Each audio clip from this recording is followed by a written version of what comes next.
ስለ መጨረሻው ዘመን ስናስብ ብዙ ነገሮች ወደ አእምሮቻችን ይመጣሉ። በቃ ብዙ ነገሮችን ነው የምናሰላስለው የምናስበው። ምክንያቱም ስለ መጨረሻችን የሚናገር ነው። የዚህች ምድር ቆይታ መጨረሻ ምን ሊመስል ይችላል? የሰዎች ማህበራዊ ህይወት የተለያዩ ነገሮች ማብቂያ መጨረሻው ምን ሊመስል ይችላል? እንደዚሁም ደግሞ ሰዎችስ ከዛ በኋላ ምንድነው የሚሆኑት የሚሉት ነገሮች በጣም ሁሉ ጊዜ ወሳኝ ነገሮች ናቸው ለኛ። እና ይሄ የመጨረሻው ዘመን ትምህርት ላይም እነዚህ ነገሮች አሉ። ለምሳሌ በዚህ ምድር ላይ ስንመለከት እስከዛሬ ድረስ እጅግ በጣም ብዙ መከራ አለ። ሁሉም ሰው ተመችቶት ኖሮ አያውቅም። እና ብቻ አንዱ ሲሞላ አንዱ ይጎድላል። ሁሉ ነገር በተስተካከለባት ዓለም ላይ አይደለም ያለነው፣ ለማንም ነው። ማለትም ይሄ ነገር ሁሉም እድሜ ክልል ላይ ያለውን ሰው የሚመለከት ነው። በሁሉም አካባቢ ላይ የሚኖረውን ሰው የሚመለከት ነው። ሀብታም ድሃ ሳይል ሁሉም በዚህ ምድር ላይ ያለ ሰው፣ የትኛውም ስፍራ ላይ ያለ ሰው ምን መከራ ያጋጥመዋል። የራሱ የሆኑ ችግሮች፣ ብቻ የሆነ ጉድለት አለበት ሁሉም ሰው። ማድረግ የሚፈልገው ማድረግ ያቃተው ነገር አለ። እና እንደዚህ አይነት ነው። ብዙ ሰዎች ባለጠጋ መሆን ከዛም በኋላ ሁሉን ነገር የሚያስረሳላቸው ይመስላቸውና ባለጠጋ ሲሆኑ ግን ያን ነገር እነሱ ካሰቡበት ነገር ጋር እኩል ሳይሆን ሳይመጣጠን ይቀራል።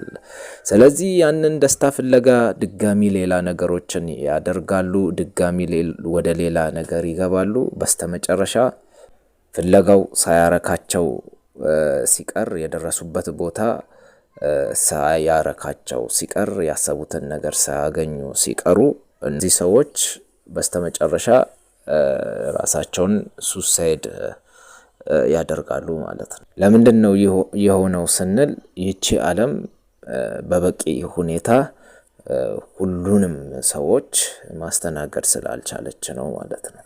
እና ብዙ ነገሮች አሉ በምድር ላይ የምናያቸው ከድሮ ጀምሮ ያሉ የተፈጥሮ አደጋዎች አሉ፣ ያሉ ሰው ሰራሽ ክስተቶችና አደጋዎች አሉ። እናም በእንደዚህ አይነት ሁኔታ ውስጥ ነው ምድር የምታልፈው። አንዳንድ ጊዜ እናያለን በጣም እጅግ አደገኛ የሆኑ የምድር መናወጦች፣ የምድር መንቀጥቀጦች በአንድ አካባቢ ላይ ያሉ ሰዎችን ሁሉ ከምድር በታች ቀብሮ የሚሄድ የተፈጥሮ አደጋ ያጋጥማል። የጎርፍ አደጋዎች አሉ። እነዚህ በንፋስ ምክንያት የሚነሱ የእሳት አደጋዎች አሉ። ራሱ አውሎ ንፋስ አለ። ቤቶችን ገነጣጥሎ እዛ አካባቢ ላይ ያለውን ምንም ነገር እንዳይኖር አድርጎ የሚሄድ አይነት አደገኛ የሆነ የተፈጥሮ አደጋዎች አሉ። ከዛም ውጪ የምድር መሰንጠቆች፣ ብቻ በተለያየ መንገድ በተፈጥሮ ምክንያት የሚደርሱ አደጋዎች አሉ። እስከዛሬ ድረስ ብዙዎች በእንደዚህ አይነት መንገድ ከዚህ ዓለም የተሰናበቱበት ሁኔታ አለ። ብዙዎች ተፈናቅለው ሌላ ቦታ ተሰደው ማይሆን አይነት ሁኔታ ውስጥ ይገባሉ። ከዛም በተጨማሪ ሰው ሰራሽ የሆኑ አደጋዎች፣ ለምሳሌ ከጦርነት ጋር ተያይዞ የሚመጡ አደጋዎች አሉ። ጦርነት ራሱ ነፍሰ በላ ነው። ጦርነት የሚዋጉትን ብቻ ሳይሆን ንጹሃንንም አንድ ላይ የሚጨርስ፣ ምንም የማያውቁትን ህፃናትን እንደዚሁም ደግሞ አዛውንቶችን በቤቶቻቸው አገር ሰላም ብለው ተቀምጠው ያሉትን አንድ ላይ አጭዶ የሚሄድ ነገር ነው ጦርነት። በጦርነት ደግሞ ከጦርነት ጋር ተያይዞ የሚነሱ ነገሮች አሉ። እሱም ረሃብ ይከሰታል ጦርነት ተያይዞ። እንደዚህም ደግሞ ቸነፈር እና ጦርነትን ተንተርሰው የሚነሱ ነገሮች አሉ። እና ይሄ ነገር በምድር ላይ በመኖራችን ምክንያት ያለ ነገር ነው። በቃ ያለ ነገር ነው። እናም እንዲህ አይነት ነገሮች አንዳንድ ጊዜ በአንዳንድ ሰዎች ጥፋት ምክንያት የሚከሰት ነገር አይደለም።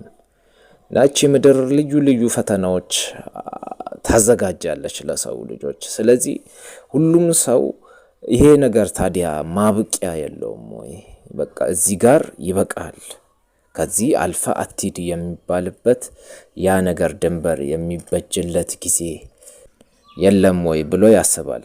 እንደዛ ብሎ የማያስብ ሰው የለም። ሁሉም ሰው ነገ የተሻለ ቦታ ላይ ሆኖ ራሱን ማግኘት ይፈልጋል። እናም ለዚህም ነው እዚች ምድር ላይ ብዙ ሃይማኖቶች ያሉት። እዚህ ምድር ላይ ቢያንስ ወደ 4000 የሚጠጉ አካባቢ የሃይማኖት ተቋማት አሉ። እነዚህ ሁሉ ሃይማኖቶች ሲመጡ የመጡበት ምክንያት የሰው ልጅን ፍጻሜ ይዘው እና እንደዚህ ይሆናል የሰው ልጅ ምድር እንደዚህ ነው የምትሆነው በስተመጨረሻ እያሉ ነው እንዲህ አይነት ተስፋዎችን እየሰጡ የሚመጡት። ስለዚህ ሰዎች የየራሳቸውን የፈጠራ ውጤትም እያመጡ ከዛም በኋላ ሰዎችን አሳምነው ብቻ ወደፊት ተስፋቸው ብሩህ እንዲሆን ለማድረግ ሙከራ ይደረጋል። እና ዓለም በእንደዚህ አይነት ሁኔታ ውስጥ ታልፋለች። መጽሐፍ ቅዱስ ስለ እንደዚህ አይነት ነገር ስለ መጨረሻው ዘመን ሰዎች በስተመጨረሻ ላይ ምንድነው የሚሆኑት? ይቺ ምድርስ የምናያት ምድር እንደዚህ መከራችንን ያስበላችን ምድር ምንድነው ፍጻሜዋ የሚሆነው? በእርግጥ እያንዳንዱ ነገር የተፈጠረው በሰው ልጅ ኃጢአት ምክንያት ነው። ኮዙ ሰው ነው።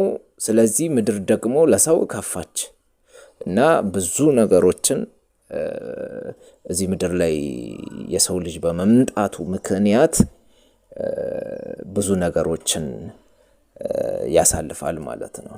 ስለዚህ ኢየሱስ ክርስቶስም አስቀድሞ ሲናገር እዚህ ምድር ላይ ሳላችሁ ምን አለባችሁ? መከራ አለባችሁ። ነገር ግን አይዟችሁ እኔ ዓለምን አሸንፌአለሁ። በዓለም ሳለ መከራ የማይገጥመው ሰው የለም። ይሄ ክርስቲያን አይለይም፣ ሙስሊም አይለይም፣ የሂንዱ ሃይማኖት ተከታይን አይለይም። እያንዳንዱን የሰው ልጅን በጠቅላላ የሚያገኘው ነገር ነው መከራ በምድር ላይ በመኖሩ ብቻ ማለት ነው። ከዛም ውጪ ግን ሰይጣንም ራሱ ደግሞ ሆን ብሎ አንድ ግሩፕ ለይቶ ደግሞ ድጋሚ የሚያጠቃበት ጉዳይ አለ። ከሌሎች ህዝቦች ደግሞ በምድር ላይ ሁሉም ሰው መከራ አለበት። ከነዛም ደግሞ የተለየ አይነት ደግሞ መከራ የሚገጥማቸውም ሰዎች አሉ። ለምሳሌ እንመለከታለን አይሁዶች፣ ክርስቲያኖች እንደዚህ አይነት ግሩፖችን ሰይጣን ሆን ብሎ ለማጥቃት ስለሚፈልግ እንዲህ አይነት ነገሮች ይከሰታሉ ማለት ነው። እና ኢየሱስ ክርስቶስ በማቴዎስ ወንጌል 24 ላይ በማቴዎስ ወንጌል ምዕራፍ 24 ላይ ስለዚህ ስለ መጨረሻው ዘመን ምንድነው የሚነግረን? በመጨረሻው ዘመን ሊሆኑ የሚችሉ ነገሮች ምንድናቸው? በማቴዎስ ወንጌል ምዕራፍ 24 ላይ ያለው አብዛኛው ሐሳብ ጠቅላላ ሐሳቡ የሚገናኘው በ70 ዓመተ ምህረት ከተፈጸመው ነገር ጋር ነው። በ70 ዓመተ ምህረት ምንድነው የሆነው? በ70 ዓመተ ምህረት ላይ ኢየሩሳሌም ከተማ በሮም ወታደሮች ተከባለች። ይሄ የተከበበችበት ጉዳይ በ66 ዓመተ ምህረት ላይ አይሁዶች በሮም መንግስት ላይ አመጽ አስነሱ። እነሱ ባስነሱት አመጽ ምክንያት የሮም መንግስት ከኢየሩሳሌም ሊወጣ ተገደደ። ስለዚህ ሮማውያን ወታደሮቻቸውን ይዘው ከኢየሩሳሌም ወጡ። ስለዚህ ኢየሩሳሌም ላይ የቀሩት አይሁዶች ብቻ ሆኑ። ከዚህ በኋላ ሮማውያን ከኢየሩሳሌም ከወጡ በኋላ ዝም ብለው በቃ ወተናል ብለው አልተቀመጡም። ሮማውያን እንግዲህ ዓለምን የገዛ መንግስት ነው። ብዙ ሰራዊት፣ ብዙ ኃይል ያለው መንግስት ነውና ይሄ መንግስት ድጋሚ ኃይሉን አቀናጅቶ ቲቶ የሚባል ጀነራል ፊት አውራሪ ሆኖ ፊት ለፊት እየመራ ወደ ኢየሩሳሌም መጣ። ስለዚህ ኢየሩሳሌም ቢገባ ቀጥታ አይችልም። ምክንያቱም የአይሁዶች እዛ ተዘጋጅቷል። ቀጥታ ጦርነት ቢያደርጉ ውስጥ ገብተው ይሄ የማይሆን ነገር ነው። በአይሁድ በቀላሉ ይሸነፋሉ። ምክንያቱም አስቀድሞም ሲወጡ የወጡት ተሸንፈው ነው። ሮማውያን ወታደሮች ተሸንፈው አይሁዶችን ስላልቻላቸው ነው ከኢየሩሳሌም አስቀድመው የሚወጡት። ስለዚህ ድጋሚ ወታደሮችን ኃይል ይዞ አቀናጅቶ ቲቶ የሚባለው ጀነራል ፊት ለፊት ሆኖ እየመራ በሚመጣበት ጊዜ ወደ ኢየሩሳሌም ሳይሆን የገባው ምን አደረገ? ኢየሩሳሌምን ከበባት። የከበበው ደግሞ ለ5 ወራት ነው። 5 ወር ድፍን ነው የከበበው። ኢየሩሳሌም በምትከበብበት ጊዜ ምንም አይነት ነገር ወደ ውስጥ አይገባም። እናም ከውስጥ ደግሞ ከኢየሩሳሌም የሚወጣ ነገር የለም። ምንም አይነት ማህበራዊ ግንኙነቶችን ከሌሎች ስፍራ ከሚመጡ ህዝቦች ጋር ማድረግ አይችሉም። እዛ ያለ ነገር ካለቀ በቃ መሞታቸው ነው። ምክንያቱም በቃ ምንም ነገር የለም፣ ያላቸው ብቻ ነው ያላቸው፣ እጃቸው ላይ ያለው ነገር ብቻ ነው ያለው ማለት ነው። እና ሮማውያን ይህንን ስትራቴጂ ተጠቀሙና ኢየሩሳሌም ላይ ያሉ ህዝቦች በረሃብ እንዲያልቁ አደረጉ። ስለዚህ በብዙ የሚቆጠሩ ሰዎች በረሃብ ምክንያት ብቻ እዛው ኢየሩሳሌም ላይ ሞቱ፣ አይሁዶች ማለት ነው። ከዛም በኋላ እንደዚህ ከሆነ በኋላ ጊዜ ጠብቀው 5 ወር ከበባው ካለቀ በኋላ ምን አደረጉ? ኢየሩሳሌምን ሰባብረው ገቡ።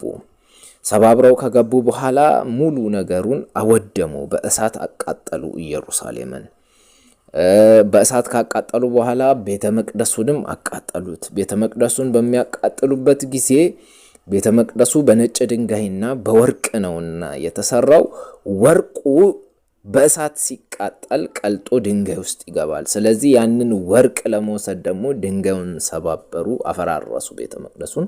ጭራሽ ድምጥማጡ ወጣ፣ ወደመ ሙሉ ለሙሉ ቤተ መቅደሱ ማለት ነው። እና ይህንን ነው ኢየሱስ ክርስቶስም ድንጋይ በድንጋይ ላይ ሳይፈርስ አይቀርም ያለው። ያም ብቻ አይደለም፣ ሙሉ ክፍሉ ጦርነት፣ ረሃብ፣ ቸነፈር፣ እንደዚህ አይነት ድምጽ ስትሰሙ እያለ ኢየሱስ ክርስቶስ የሚናገረው በጠቅላላ ከምን ጋር የሚገናኝ ነው? ከ70 ዓመተ ምህረት ጋር ከተፈጸመው ነገር ጋር የሚገናኝ ነው።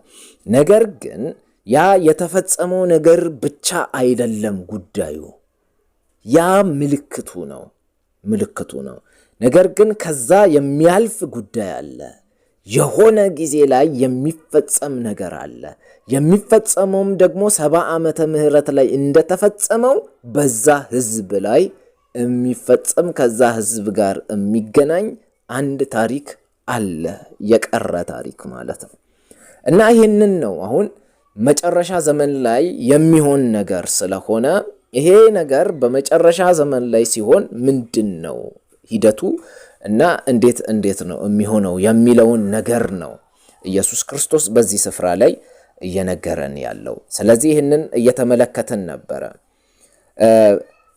ዛሬ ደግሞ የምንመለከተው ኢየሱስ ክርስቶስ ስለ ቤተ መቅደሱ ከተናገረ በኋላ፣ ቤተ መቅደሱ እንደሚፈርስ ከተናገረ በኋላ ምንድን ነው ከዛ አስከትሎ ስለሚሆኑ ነገሮች የተናገረው የሚለውን ደግሞ ሐሳብ እንመለከታለን። እንደዚህ ይላል። እርሱም በደብረ ዘይት ተቀምጦ ሳለ ደቀ መዛሙርቱ ለብቻቸው ወደ እርሱ ቀርበው ንገረን፣ ይሄ መቼ ይሆናል? የመምጣትህና የዓለም መጨረሻ ምልክቱስ ምንድን ነው አሉት። ኢየሱስም መልሶ እንዲህ አላቸው፣ ማንም እንዳያስታችሁ ተጠንቀቁ። ብዙዎች እኔ ክርስቶስ ነኝ እያሉ በስሜ ይመጣሉና ብዙዎችንም ያስታሉ። የጦርንም ወሬ ትሰሙ ዘንድ አላቸው። ይህ ሊሆን ግድ ነውና ተጠበቁ፣ አትደንግጡ።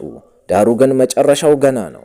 ሕዝብ በሕዝብ ላይ መንግስትም በመንግስት ላይ ይነሳልና፣ ራብና ቸነፈርም የምድርም መናወጥ በልዩ ልዩ ስፍራ ይሆናል። እነዚህም ሁሉ የምጣር መጀመሪያ ናቸው። እና ይህንን ክፍል ነው አሁን ሰፋ አድርገን የምንመለከተው። ስለዚህ ኢየሱስ ክርስቶስ መጀመሪያ እነዚህን ነገሮች ምድር ላይ የሚፈጠሩ ነገሮችን ከመናገሩ በፊት ምንድነው የሚለው? ማስጠንቀቂያ ነው የሚሰጠው። አስቀድሞ ከማስጠንቀቂያው በኋላ ነው ሌላው ነገር የተከተለው። ምንድነው ያለ ማስጠንቀቂያ የሚሰጠው ስንል ማንም እንዳያስታቸው ተጠንቀቁ። አሁን ጥንቃቄ ይቀድማል። ለምን ሲባል ከዚህ በኋላ የሚነሱ የሚያሳስቱ ነገሮች አሉ። ስለዚህ እነዚህ ነገሮች እንዳያስቷችሁ እንድትጠነቀቁ ያስፈልጋል። መጀመሪያ ተጠንቀቁ። ማንም እንዳያስታችሁ፣ ማንም ሊያስታችሁ አይገባም። ጥንቃቄ መጀመሪያ ነው የሚሆነው። ከዚህ በኋላ ግን የሚያስቱትን ይነግራል ማለት ነው። የሚያስቱት እነማን እንደሆኑ ይነግራል። ግን እነሱ እንዳያስቷችሁ ተጠንቀቁ። ማስጠንቀቂያው መጀመሪያ ነው የሚመጣ። ኢየሱስ ክርስቶስ ካስጠነቀቀ በኋላ አሳቾቹስ እነማን ናቸው የሚለውን ነገር ደግሞ ስለዚህ አሳቾቹ እነማን ናቸው ብለን ስንመለከት እኔ ክርስቶስ ነኝ እያሉ በስሜ ይመጣሉና ብዙዎችንም ያስታሉ። አሁን ተጠንቀቁ አለ፣ አሁን ያስታሉ እያለ። ስለዚህ ብዙ ሰዎች ክርስቶስ ነኝ፣ እኔ ክርስቶስ ነኝ፣ እኔ ክርስቶስ ነኝ፣ እኔ ነኝ መሲህ እያሉ የተነሱ ሰዎች አሉ። በመጽሐፍ ቅዱሳችን ላይ የሐዋርያት ሥራ ምዕራፍ 5 ላይ ገማልያ የሚባለው የአይሁድ አስተማሪ ወይም ደግሞ ፈሪሳዊ ሰው፣ ይህ ሰው አንድ ነገር ይነግራል። እና ዮሐንስ በተያዙ ጊዜ እነሱ ላይ ምንድን ነው መፍረድ ያለብን፣ እንዴት እናጥፋቸው በሚባልበት ጊዜ በዚህ የሽማግሌዎች ጉባኤ ላይ ይሄ ሰው አንድ ነገር ሐሳብ ያስቀምጣል። ገማልያ የሚባለው እሱም ምንድን ነው? ይሄ ሰው ምንድን ነው የሚያቀርበው ሐሳብ? እነዚህን ሰዎች በእርግጥ እግዚአብሔር ከሆነ የላካቸው የምር የሚናገሩለት ነገር ስለሱ ከሆነ ማንም ነው ማስቆምም አይችላቸው። ማንም አያስቆማቸውም፣ ሊጠፉምም አይችሉም። እኛም ደግሞ ድንገት ከእግዚአብሔር ጋር ስንጣላ ነው የምንገኘው። ነገር ግን እግዚአብሔር ካልሆነ በራሳቸው ነው የሚበተኑት፣ በራሳቸው ይጠፋሉ። እንዴት ስንል ሁለት ሰዎችን ይጠቅሳል። አንደኛው ቴዎዳስ የሚባል ሰው ይጠቅሳል። እና ቴዎዳስ የሚባለውም ሰው የነበረ እኔ ክርስቶስ ነኝ እያለ የመጣ ሃይማኖታዊና ፖለቲካዊ መሪ ነው። ቴዎዳስ የሚባል ሰው በዮርዳኖስ ወንዝ አካባቢ ሰዎችን በመሰብሰብ ሙሴ በተአምር ወንዝ ባህር ከፍሏል እና እኔም እንደ ሙሴ ነኝ ባህር ከፍዬ አሻግራቸዋለሁ፣ እኔ ነኝ መሲህ ዋና መሪ የእስራኤል እያለ ብዙ ሰዎች እንዲከተሉት ያደረገ ሰው ነው። በጣም ራሱን ልዩ መሪ አድርጎ የሚያይ ሰው ነው። ነገር ግን በስተመጨረሻ ላይ ሮማውያን ይህንን ሰውዬ ያዙትና ተከታዮቹን ደግሞ ገደሏቸው ማለት ነው። ይህንንም ሰው ይዘውት ራሱን ቆርጠው ወደ ኢየሩሳሌም እንደወሰዱት ነው የሚናገረው ታሪክ። እንዲህ አይነት ቴዎዳስ የሚባል እኔ መሲህ ነኝ፣ እኔ ነኝ መሪያችሁ፣ እኔ ነኝ ከእንደዚህ አይነት ባርነት ላወጣችሁ የምችለው፣ ልክ እንደ ሙሴ ነኝ፣ ልክ እንደ እናንተን ከግብፅ እንዳወጣ ሙሴ እኔም እንደዛው ደግሞ ከሮም አገዛዝ እናንተን ላወጣ የተላኩ ነኝ ብሎ እጅግ በጣም ብዙ ሰው ነው የተከተለው የጎረፈው። ይህንን ሰው ተከትሎ ይህንን ይጠቅሳል። ቴዎዳስ የሚባል ሰው ይጠቅሳል። እኔ መሲህ ነኝ ብሎ የመጣ ሐሰተኞችን እያያን ስለሆነ ነው።